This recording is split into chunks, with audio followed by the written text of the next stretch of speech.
Welcome to the application clinic for for graduate application in Europe. This is the 10th and the final session. I'll just briefly take you through what today's session is going to look like. I'm just very succinctly I'm going to talk about Project EduAccess and the work we have been doing. Then I'll introduce you to our Study in Europe series. I'll give you a very brief introduction of our panelists, and that is it. I mean, there is a change in modus, and then the floor will be open for question and answer. You can ask as many questions as you want. And the one thing I always say, that no question is silly or small. I mean, that it's always good to ask questions from somebody who has walked the same path rather than sitting and ideating in doubts. All right. We at Project EduAccess believe that the access to education, to higher education and leaderships and job opportunities is limited due to some tangible and intangible factors in Global South. And to bridge that gap, we started Project EduAccess in 2021. We have expanded into Global South. We are covering Afghanistan, Sri Lanka, Pakistan, and we are planning to expand it to other jurisdictions very soon. That being said, the current series of Study in Europe series we kickstarted on October 12th. It was an 8-week long series.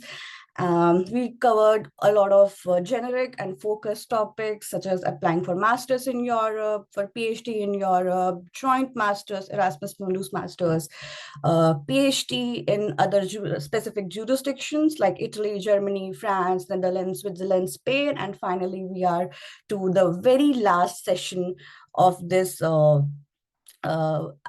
our series, which is Study in Europe Application Clinic. Here you can ask any question, any doubt whatsoever you have. I mean, we have a variety of panelists. We have Ruchira, I think she did her master's from Trinity Dublin. So if you have any, we have Chitnain, who is Erasmus Mundus scholar. So if you have any doubt regarding your master's application or PhD application, you are just free to share and pop any question in Q&A. Thank you so much. Now I'll stop sharing my screen, and yeah, the floor will be open for questions. Thank you.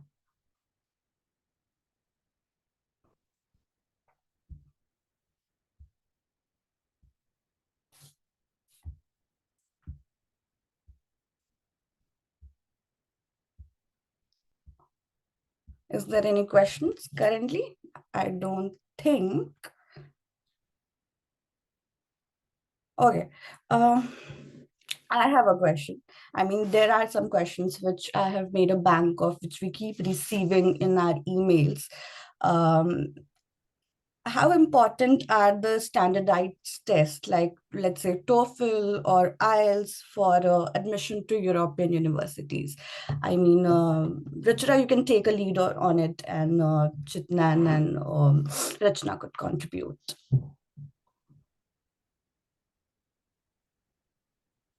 It's okay. Chitnain, would you please take a lead on Yeah, it? I think like any of us who feels like question suits them can go ahead. Personally, when I was applying to my course, I did not give IELTS right then and there. So there was this like requirement that you should prove that you do know at least a European language, which includes English. So I gave them a medium of instruction certificate from my university, and that was sufficient to get me through the application process and also get the scholarship.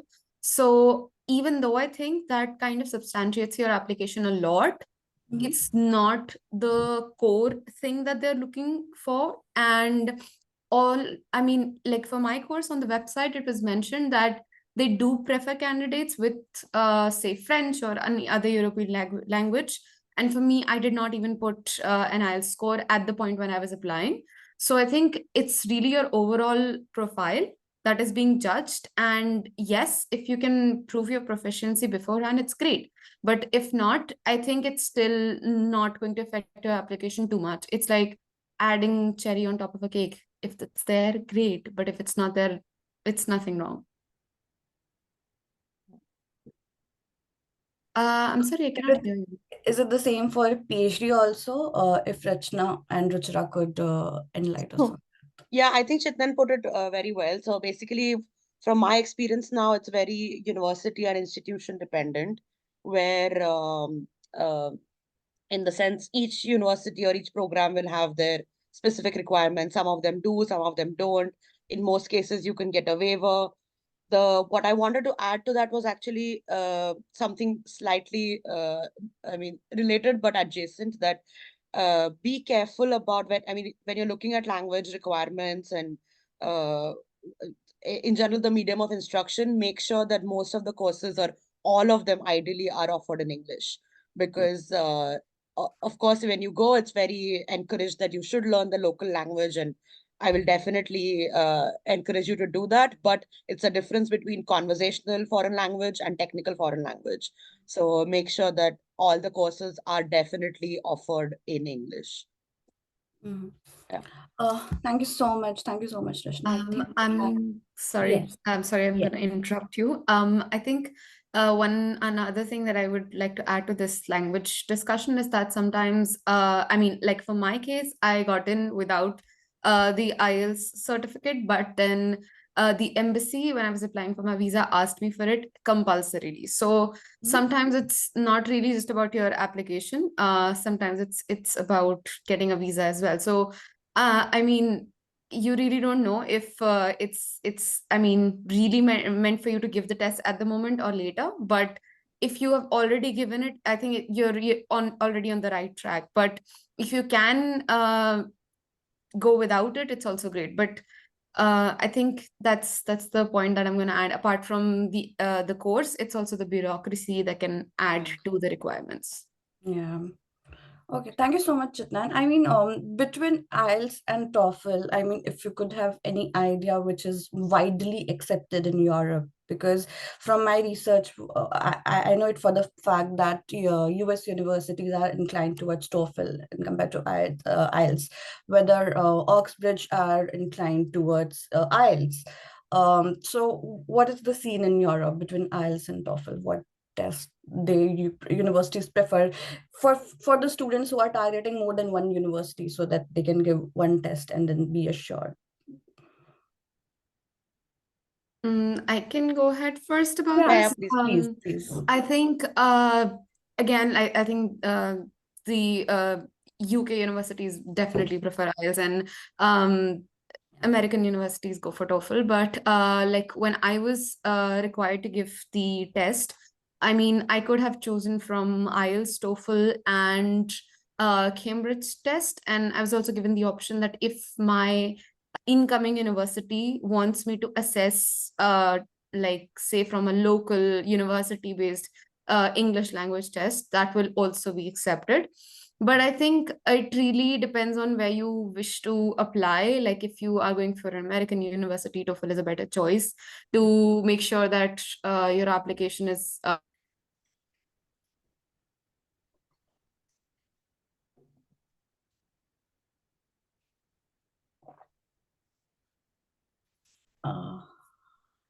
I think we have lost really that black and white in those terms.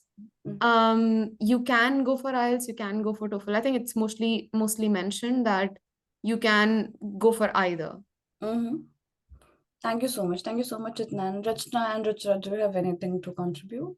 Yeah, IELTS, for example, if you're going for your studies in a non-English speaking for a master's or a PhD, in addition to English, they might require you for a language certification, or that you basically know certain level of additional language. But you can certainly get a waiver done in IELTS if you get the certification from your university, or maybe if you've done an LLM or master's abroad already, then you can get an exemptions from either sitting for IELTS, TOEFL, or other Cambridge assessment, probably. Thank you so much, Ruchira. Thank you so much.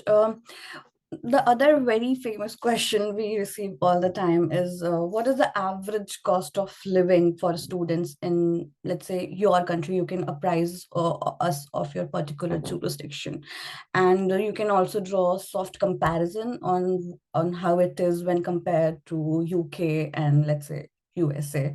Rachana, would you want to go first? Sure. I have very outdated views on that because I used to live in Germany till 2021. In general, the cost of living is very much city dependent, I would say, based on which city you are. The real estate market really, really fluctuates. But as a student, you definitely have access. I mean, Europe, in my opinion, is the place to be a student because you get concessions and subsidies and discounts on everything as a student. So you have access to subsidized housing in most cases, or you can have shared housing. Typically, I would say, so in some of the more expensive cities, it can cost it used to cost somewhere between 500 and 700 euros per month. And then you have access to subsidized travel. So like now, for example, Germany, they have this Germany ticket. A lot of the universities and institutions also contribute towards those costs. So you can get some of it reimbursed by that. So I think at least at that time, a total living cost would be somewhere between, I would say, 800 to 900 euros per month for me, which is definitely, I mean, was definitely okay. It was not a bad situation. I think based on my personal experience right now, I know this is outside the Europe series, but I now live in the UK, and in UK, so London, Oxford, and Cambridge are really, really expensive. And comparatively, the student salaries or stipends are definitely not in proportion to that. So, I mean, I genuinely don't know how students are getting by, very honestly, because I think their stipend is something like 1,200 or 1,300 pounds, and almost all of it goes into rent. It's not even a joke anymore. So definitely I want to make people aware of that fact. But in Europe in general, Germany for sure, I think it's a much better situation. Yeah. Thank you so much, Rachana. On that note, I mean, definitely Oxford, Cambridge is very, very expensive. But one thing which I've come across is, yes, and the stipends are really low, like some 1,200 or 1,300 pounds. But if you could somehow get college accommodation, that saves you a lot of money. Like I have gotten college accommodation, and my accommodation costs me some like 530 to 550 euros per month. So that works. So if you could be early and just apply for some college accommodation, it really saves a lot of money, and you can do a better financial planning that way. Yes, Chitnan, if you could just add on to that. I think it's fairly covered by Rachna. I used to live in Germany for the last 1 year, right now in France. I think it's pretty much like the same as Rachna said, that Europe is the place to be as a student, and it's quite affordable in a lot of cases. For example, like in Germany, as a student, you don't pay for the transport. It's free. You're given the Deutschland ticket. And in France, you have CAF, which is your rent subsidy. So I think there are a lot, and rent subsidy is not just for students, it's for, I think, almost everyone in France. So I think there are a lot of country-based advantages in Europe. And it's like a general view, which is true, is that Europe is like much more affordable than UK or US. Yeah.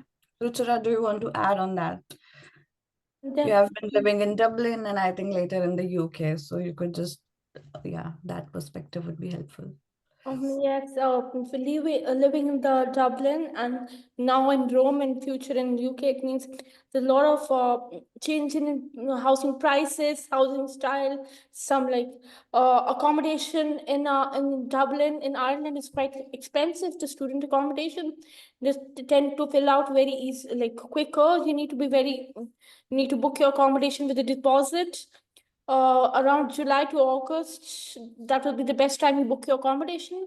But if you go for private accommodation, private rented, it will be double the price. However, if you go for shared accommodation, it will be more reasonable for you, economical.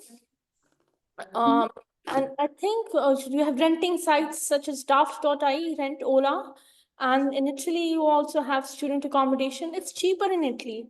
So you have renting sites also from which you can rent out places and go for host family system as well if you tend to miss out on family culture.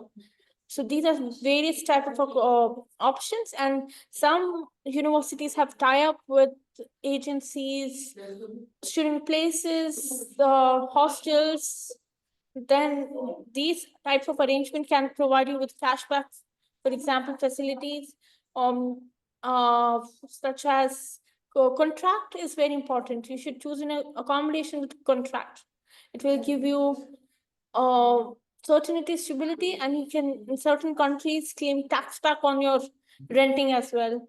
And one important thing that I think is important while you choose your accommodation is proximity to your university and marketplaces, supermarkets, maybe places of work or internships. Proximity to these places will make your student accommodation very interesting. Definitely.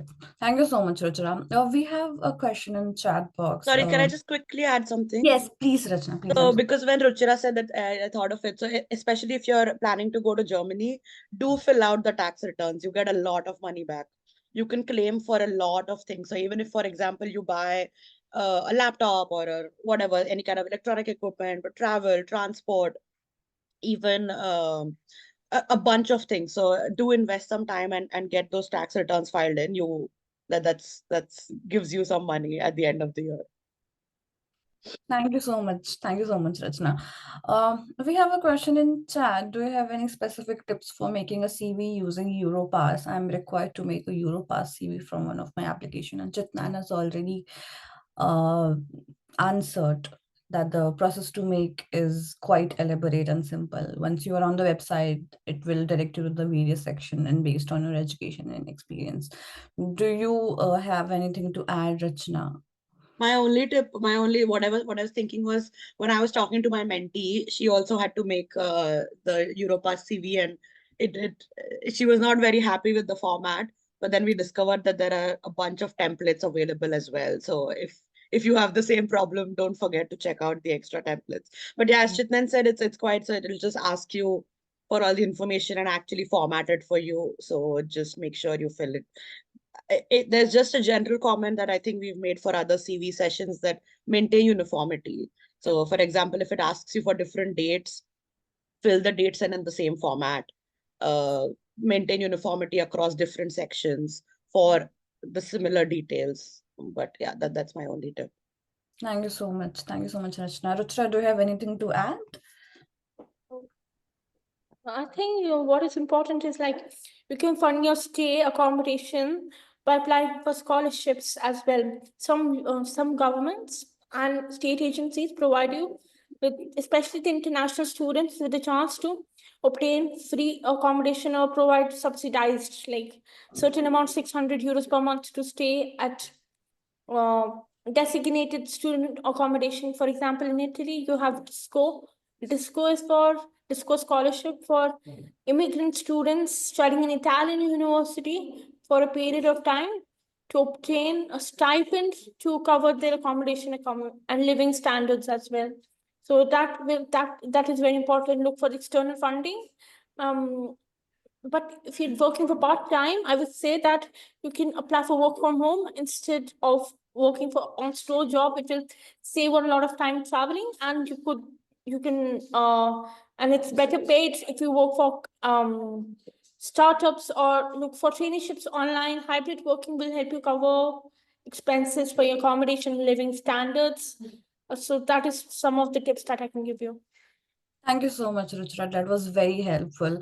There was a question that there's a candidate, they need some tips on to how to make a Europass CV. Do you have anything to contribute to it?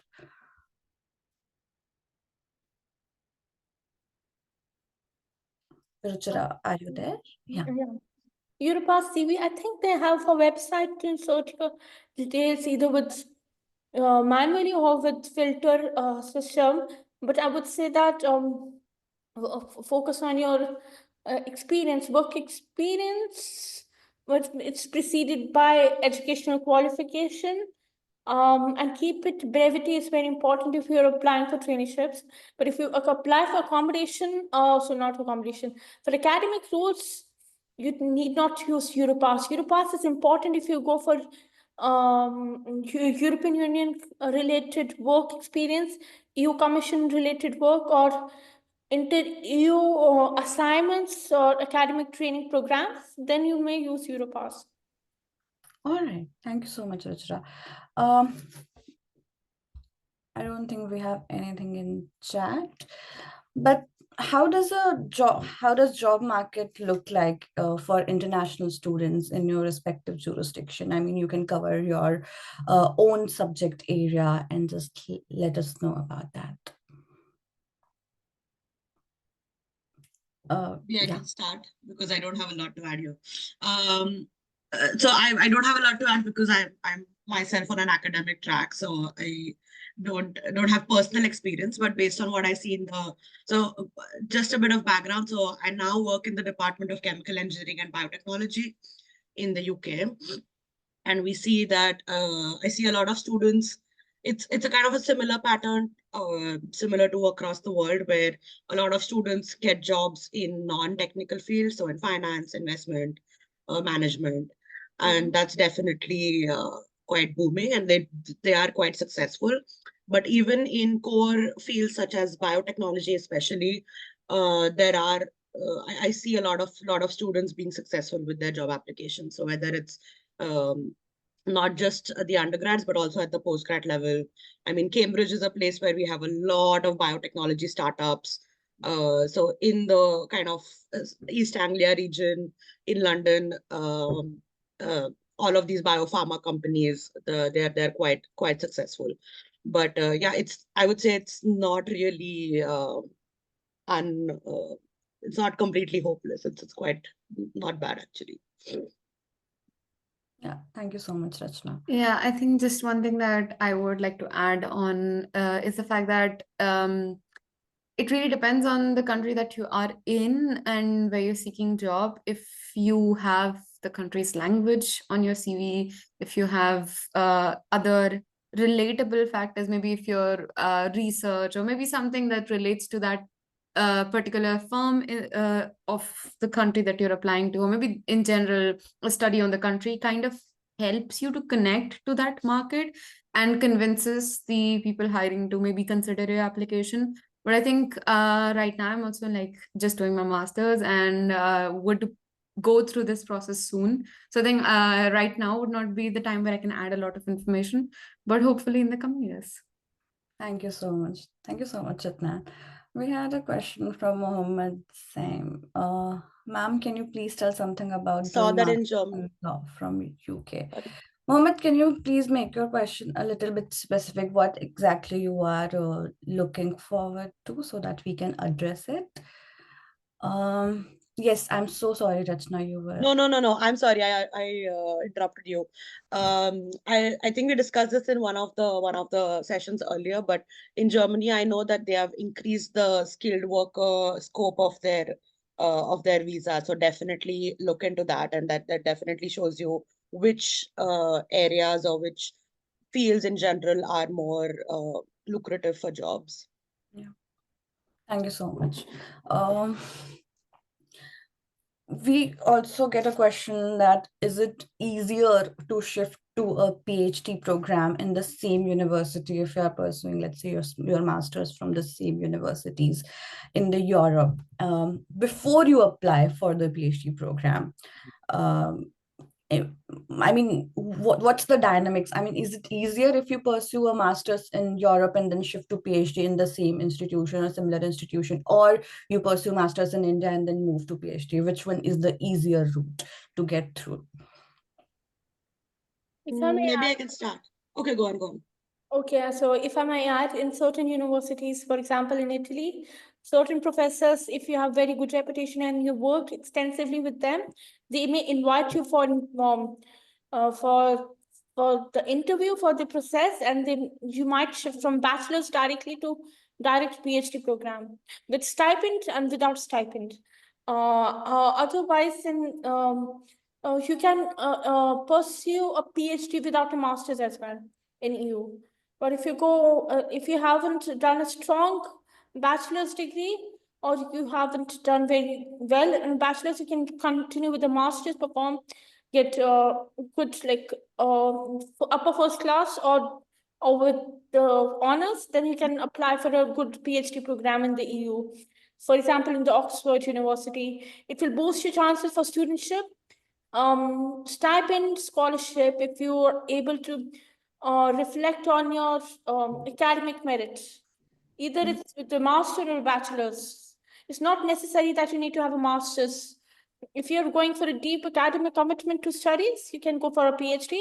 But if you're looking for exposure to academic essentials, to get pedagogy to get updation of what is happening in your field, then you can go for a master's and then get industrial placement after that. So it depends upon your motivation as well, motivation and career pursuit, and requirement of the university as well. Some directly allow students from bachelor's, some require essential master's and some work experience as well. Thank you so much, Ruchira. Thank you so much. Okay. Can I add to that a little bit? Yes, please, Rachana. So I think it definitely, I mean, the advantages that I see are, it's the same advantage of in any pursuit of being on ground, right? So for example, if you're pursuing a master's, in that 1 or 2 years, you can get a better idea of what other research groups are doing, what other people are there in the institute, what are the internal dynamics. You can get even more information about, okay, what kind of stipend do you get? You can make a very informed decision on, do I see myself doing a PhD here for 3 to 4 years? Do I like the city I'm living in? Do I like the work I'm doing? You can, for example, if you want to switch groups or you want to switch universities, you're there on ground to go and visit their labs, talk to current or past students. That's also a very important thing. So apart from just the academic heft of the PhD and the topic and the supervisor and everything, I think, I mean, we've covered this in PhD sessions, but you should be ideally be giving importance to these things, that okay, what kind of supervisor am I looking to work with?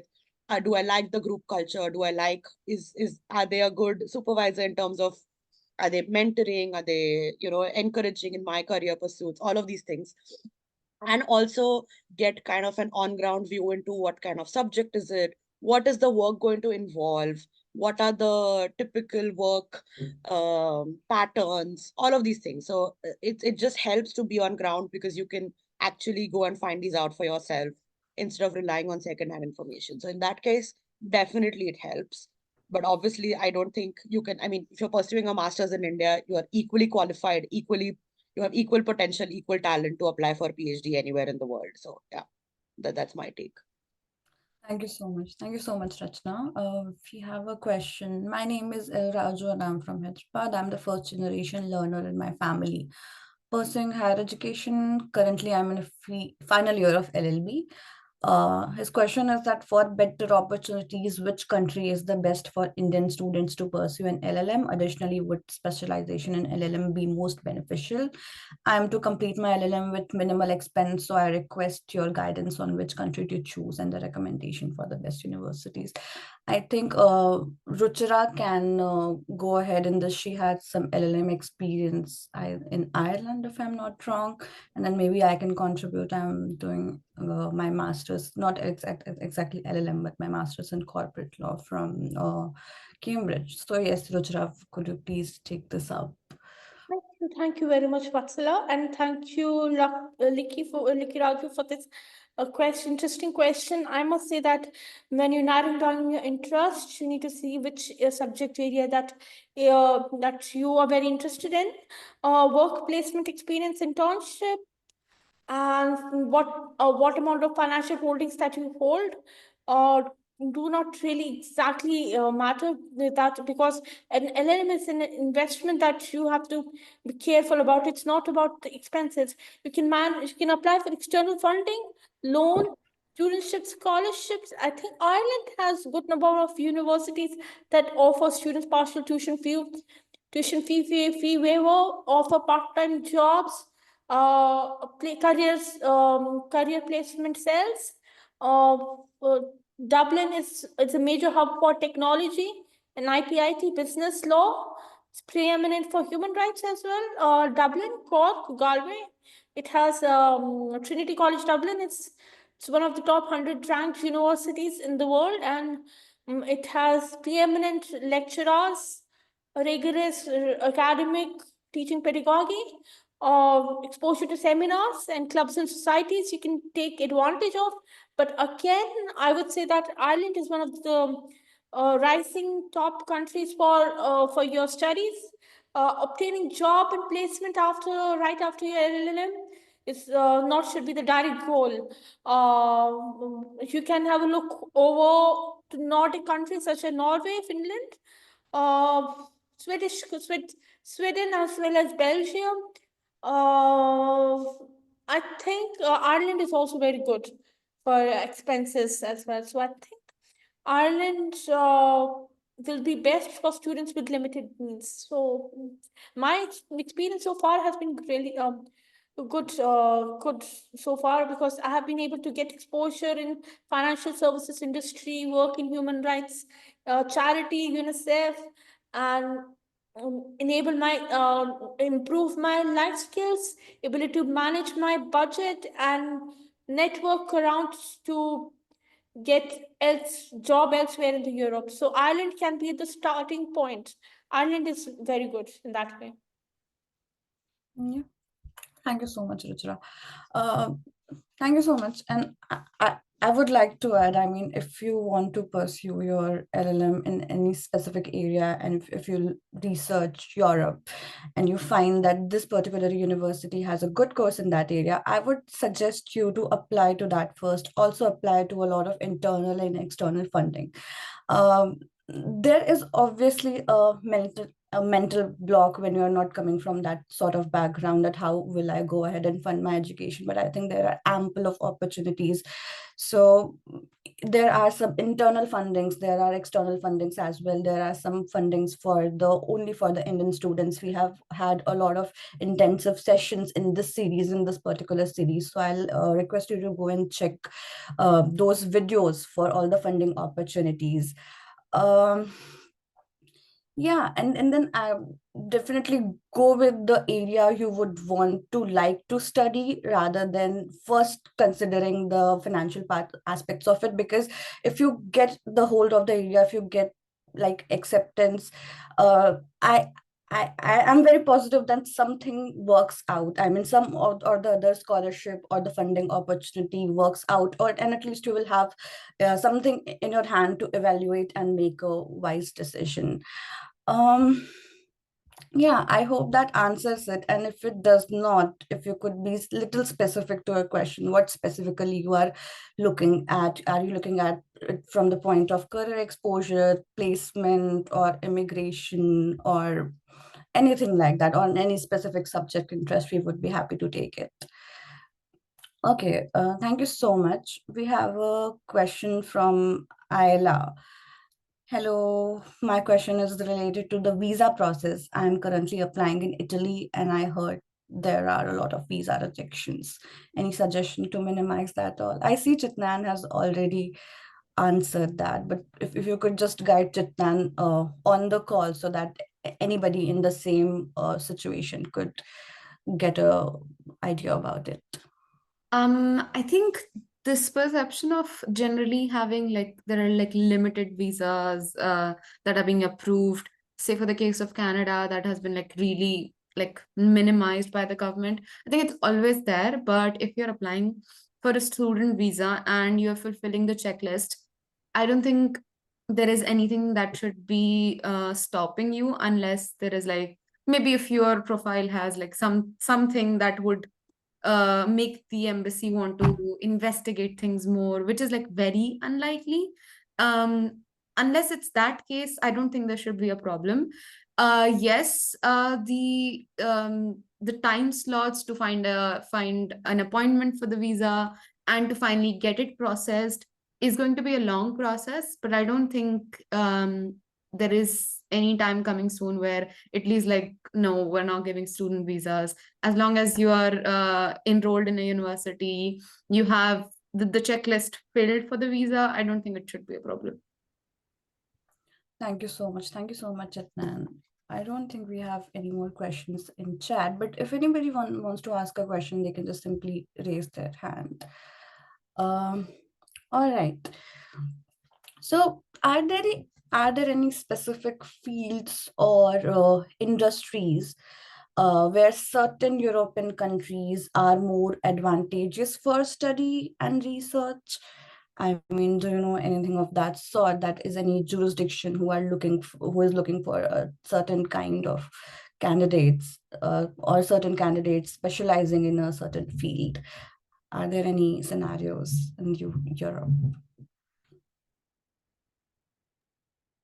I mean, based on my experience, Germany was really popular as a destination for engineering, especially automotive, electronics,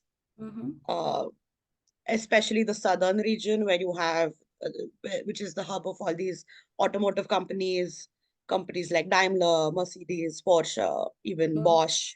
So, yeah, I mean, it's really like you can get like the job opportunities there even now in these fields are quite popular. So if you're studying in any one of these universities, they're very likely that you can proceed to obtain a good job. Thank you so much. Thank you so much, Rachana. And I also think, I mean, I'll answer law specific. If you're considering law, for Indian students, I will always advise that if your goal and objective is to practice law in future, you should target a common law jurisdiction than compared to a civil law jurisdiction.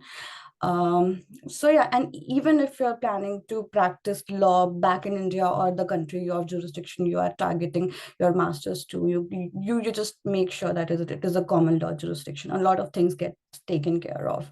Like in UK, for the lawyers who have like some 2 years of post-qualifying work experience, there are some SQE requirements which are getting waived. So you can have that benefit, and it really cross-cuts very well because India is a common law jurisdiction. Thank you so much. Thank you so much, Rachana. There is another question from Nima. She wanted to know how early to apply or what timeline to keep in mind while applying for masters in Europe, keeping scholarships in mind. I can go for that. Yes. I think like it really depends on what university, what country, what program you're applying to. So keep in mind that. And then if you have particular scholarships that you want to get funding from, you need to keep in mind that as well. So these two time frames, wherever they coincide, is your golden period to apply. And as long as you're sticking to the deadlines, it should be fine. I mean, people think that, okay, if the course is accepting applications till, say, 30th January, I should apply like at least 10 days before that. And that's the only way to get a funding opportunity. But that's not true. Even if you apply till the last date and your application gets accepted, the portal says, yes, it's accepted, you have fulfilled it, you will be considered for funding and scholarship. So just sticking to the deadlines is the key. Yeah. And just ensure that the deadline is not on a rolling basis. I mean, that can make a lot of difference. Just go to your university's website and see that where there is one specific deadline for every application. And as Chitnain said, if there is one deadline, you don't have to rush your application. You can just fill your application till 11:59 and ensure 11:59 of that day, and you will get through. But if there is a rolling application deadline, that makes a little difference, and you will have to consider applying early to secure a place, because once the places get exhausted, they won't extend another applications. Okay, thank you so much. Thank you. Yes. I absolutely agree that the deadline is the official deadline, and you can you can wait till the last minute. Just in terms of preparation, the general rule I would say is the earlier the better. Because if you start preparing as early as possible, you get that much time to revise your documents, go through multiple iterations, get multiple feedback. So earlier the better. Yeah, I think that's the thing that I was gonna say, that yes, even if they're gonna accept your application till 11:59, don't wait. Don't wait till 58 and then upload your documents.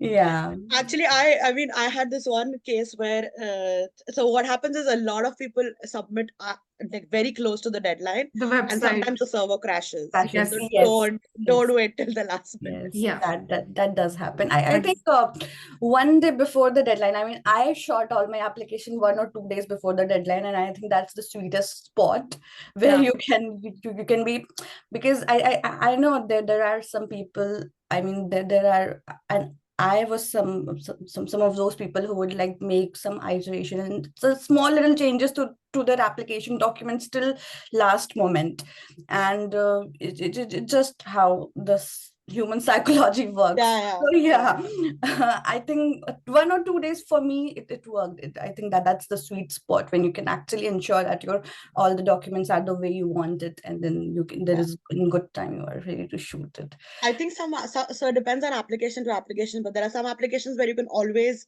submit a new, like you can submit something and then you can provide a submission, like a resubmission or something. So in those cases, like this applies for a lot of grants now, I've seen.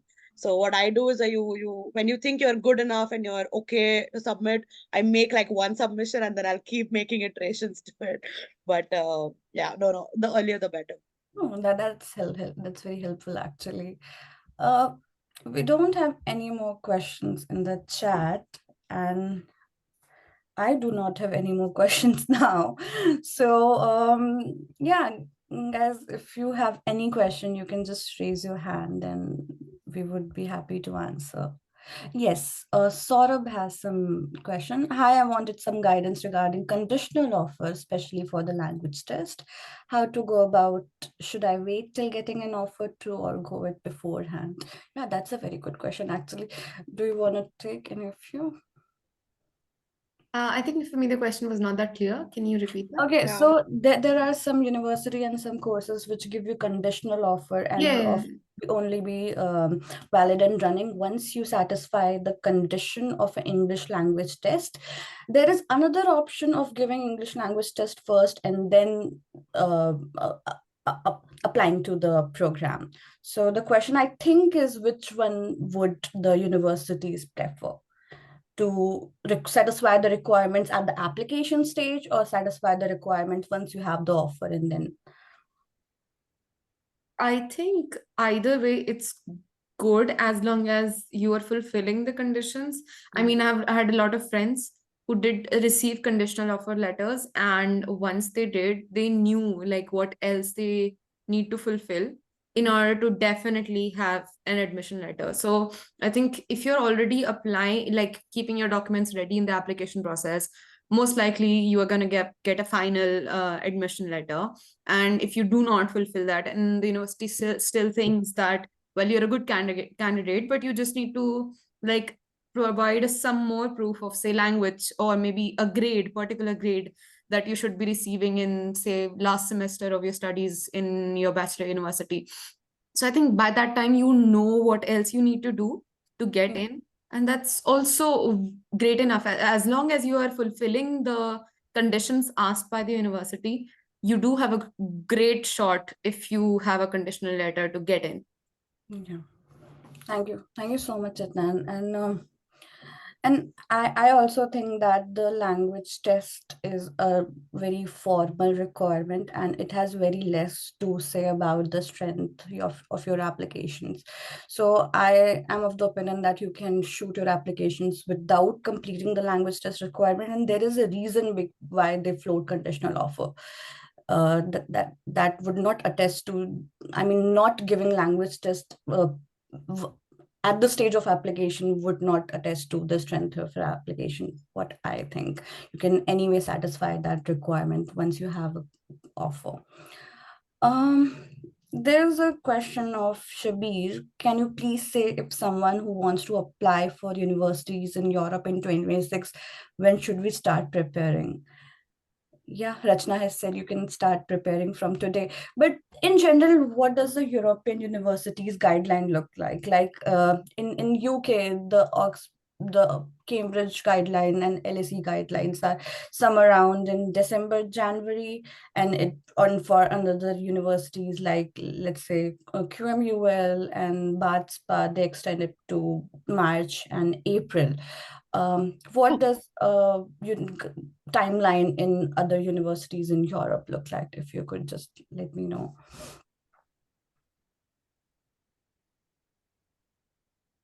Any one of you can take it. It's been a while since I did master's PhD application, so I'll let someone else take it. Yeah.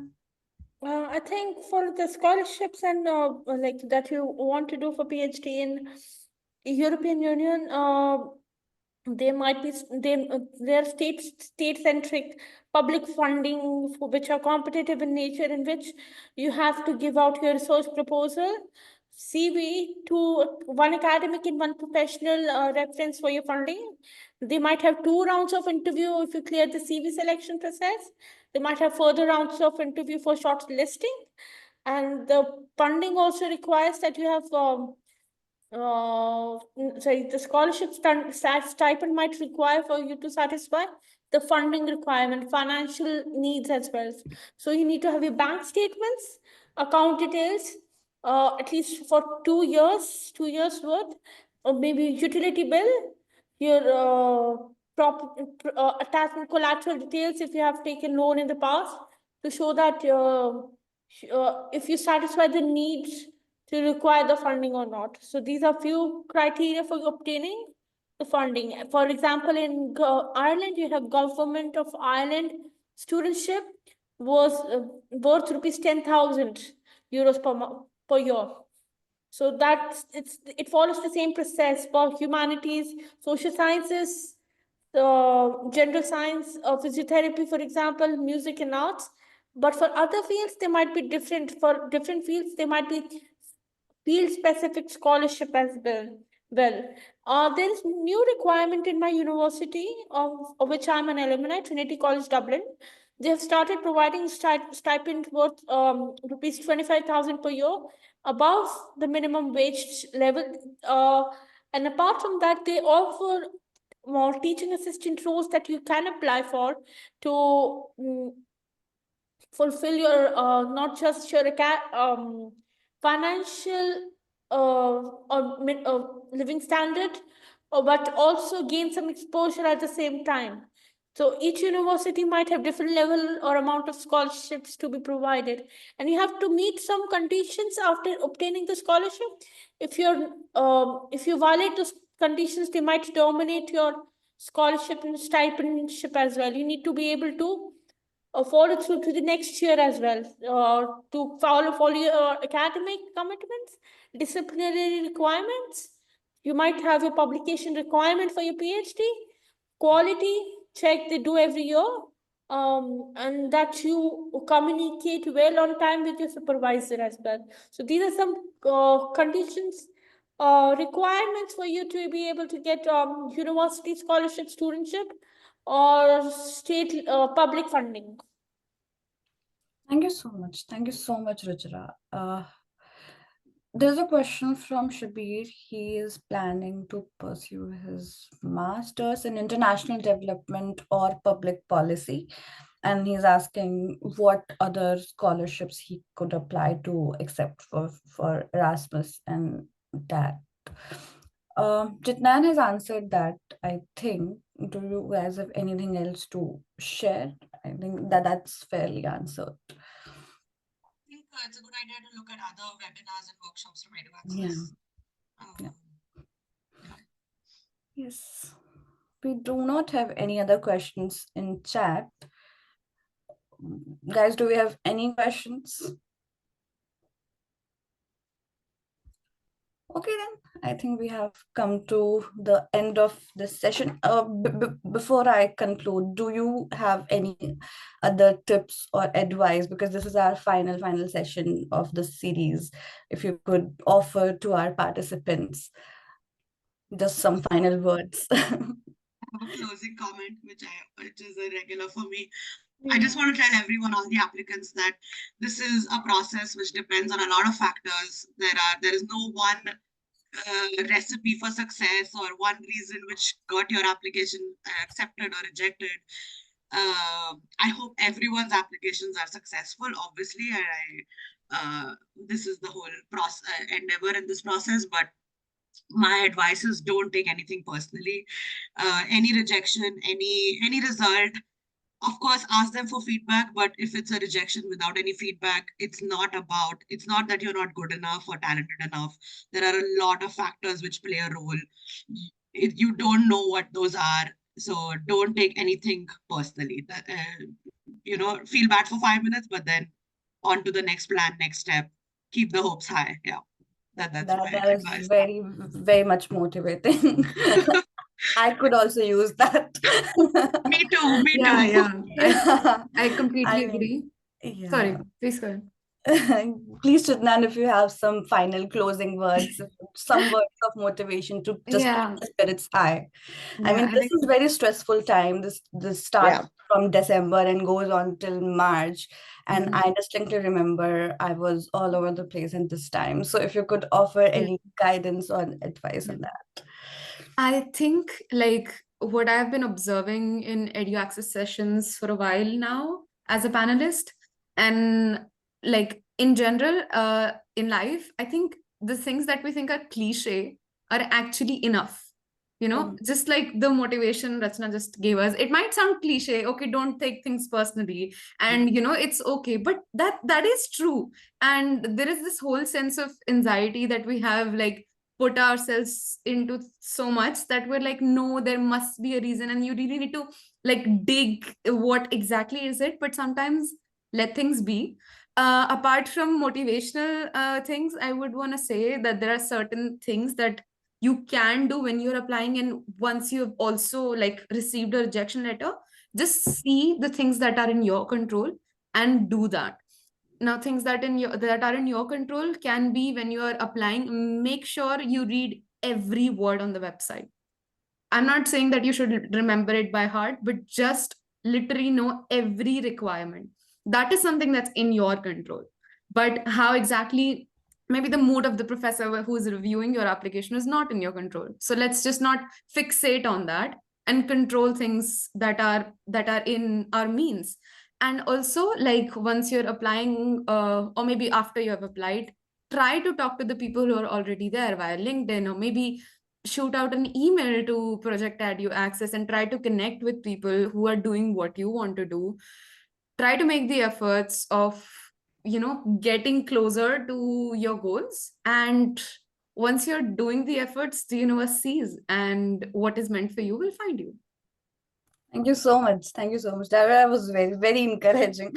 Ruchira, do you have anything to add? I have to think. When upon rejection email, certain universities only encourage one application per course per year. Every university has different requirements. Some universities can encourage multiple application.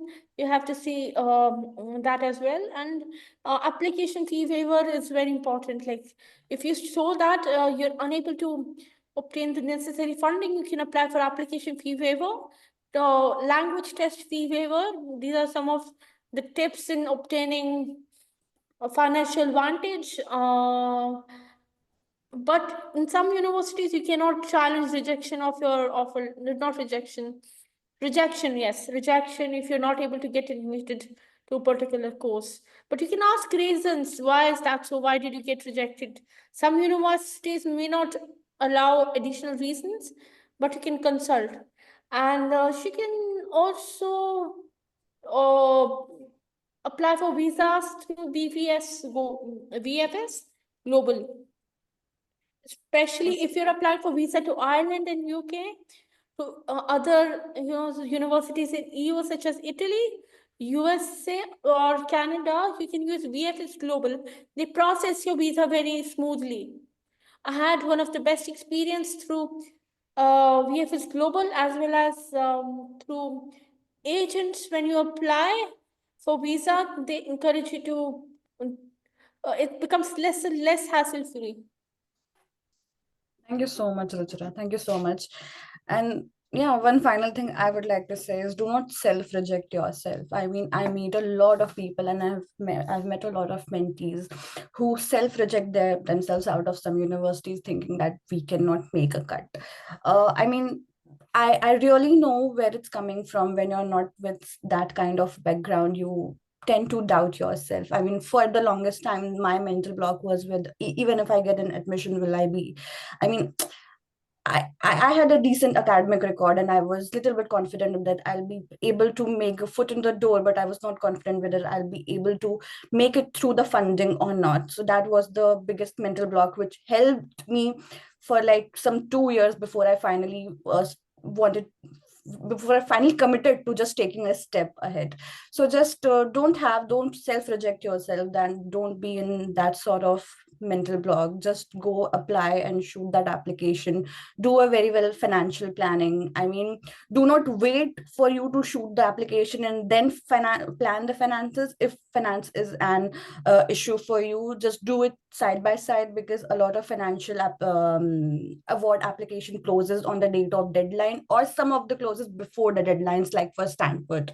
So yeah, do a financial planning and application planning side by side. I mean, that is very rigorous, but you will be good. You'll be fine after the end of it. Yes, thank you so much. Thank you so much, guys. Thank you so much, Rachana. Thank you so much, Chitnain. And thank you so much, Ruchira. And thank you so much to our audience for being here today. And before we part, if you have any question which you think you have not addressed, which is not addressed here, you can always drop an email to our programs and operations team. You will go to our website, you'll find the email addresses, and we'll try to answer as many questions as we can on the email. Thank you so much, guys. Thank you, Vatsala. Thank you very much, Vatsala. Thank you very much. See you. Bye. Good luck, everyone.